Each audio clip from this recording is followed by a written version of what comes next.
तो कैसे हो दोस्तों। स्वागत है फिर से मेरे YouTube चैनल क्रीपी डोनट्स के एक नए एपिसोड में। मेरा नाम है रविंद्र और आज के इस एपिसोड में मैं सुनाने वाला हूँ छलावे का छल। कहानी का क्लाइमैक्स आपको पसंद आएगा और अगर यह कहानी पसंद आए तो लाइक जरूर कीजिएगा और कमेंट करके बताइएगा कि किस टॉपिक पर अगली कहानी सुनना चाहते हैं। तो चलते हैं कहानी की ओर।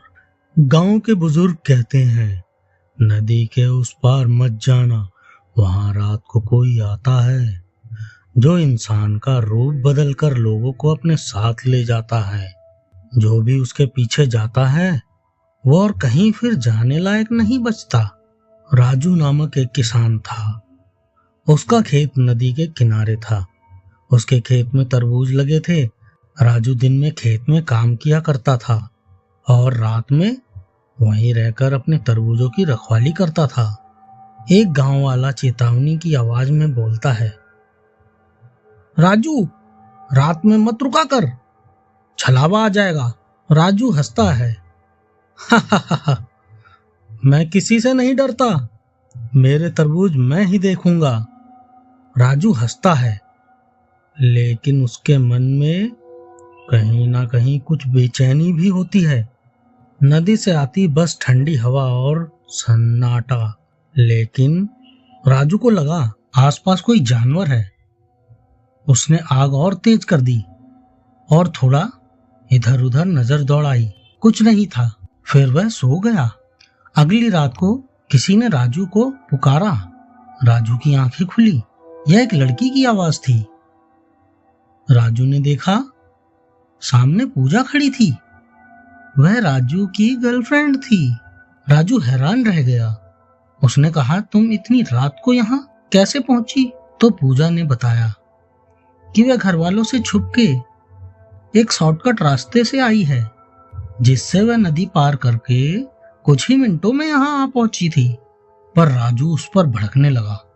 पूजा ने कहा, अच्छा ठीक है, बस करो, मैं तो आ गई हूँ, पर अब मुझे छोड़ने तुम्हें चलना होगा। राजू बोलता है, ठीक है, पर राजू थोड़ा हैरान होता है क्योंकि पूजा अभी ही तो आई थी, फिर तुरंत कुछ देर बाद वापस जाने के लिए उतावली सी हो रही थी। पर राजू ने इतना ध्यान नहीं दिया और पूजा के बताए रास्ते पर उसके पीछे धीरे धीरे चलता जाता है। राजू ने गौर किया, पूजा के पैरों के निशान जमीन पर नहीं बन रहे थे। तभी राजू वापस भागकर आग के पास आ गया और आग को और तेज कर दिया। उसने पूजा की तरफ देखा। अब उसका चेहरा धुंधला सा था और वह तेजी से हंस रही थी और धुएं की तरह गायब हो जाती है।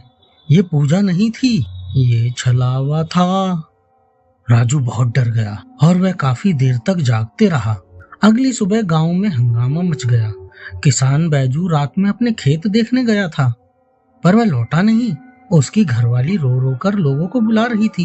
लोगों के बहुत ढूंढने के बाद बैजू की लाश नदी के पास, उसी जगह जहां रात को पूजा राजू को ले जा रही थी, मिलती है। बैजू का शरीर आधा पानी की रेत में धंसा हुआ था और आधा पानी के बाहर रेत पर था। राजू यह देखकर बहुत डर जाता है। वह अपने दिल को मजबूत करके फैसला करता है कि अब वह छलावे का मुकाबला करेगा। उसने अगली रात आग जलाई और एक आईना भी पास में रखा। करीब आधी रात उसे फिर से एक आवाज आई। यह एक व्यक्ति की आवाज थी। राजू ने देखा, वो उसके पिता थे। राजू बोला, पिताजी आप इतनी रात यहाँ क्यों आए? उसके पिता बोले, बेटा मैंने सोचा तुम्हारा अकेले रहना ठीक नहीं, इसलिए मैं भी यहाँ रुकने आ गया। राजू ने पूछा कि ठीक है, अब आप आ ही गए हैं तो अच्छा है, अब उस छलावे का डर कम होगा। पिताजी हंसे। राजू बोला, आपने खाना खाया या नहीं? पिता कुछ बोलते उससे पहले ही राजू बोला, चलो कोई बात नहीं, मेरा साथ दो और खाना खाते हैं। पर जैसे ही राजू ने आग के पास खाना रखा, पिताजी पीछे हट गए और बोले, मैं यहीं बैठकर खा लेता हूँ। राजू ने कहा, ठीक है। उसने पिताजी को खाना दिया और आकर आग के पास बैठ गया। उसके पिता उसके पीछे खाट पर बैठे थे। राजू ने रोटी का एक निवाला तोड़ा और जैसे ही मुंह तक लाया, उसकी नजर शीशे पर पड़ी। शीशे में उसने देखा, पीछे खाट पर उसके पिता नहीं थे, वो तो एक लंबा साया था, काला। आंखों के बदले सिर्फ 2 अंधेरे गड्ढे थे और एक कान से दूसरे कान तक फैलती डरावनी मुस्कान थी। राजू जैसे जम गया और वह अचानक से उठा और जलती लकड़ी उसकी ओर फेंकी। छलावा चीखता हुआ पीछे हटा और नदी की ओर भागा। राजू ने गांव वालों को आवाज लगाई। उस रात गांव वाले भी वहां थे। गांव वाले भी वहां आ गए। उन्होंने लोहे की छड़ों से उस पर हमला कर दिया। छलावा चीखता हुआ पानी में कूद गया और गायब हो गया। गांव वालों ने सोचा अब खतरा टल गया है।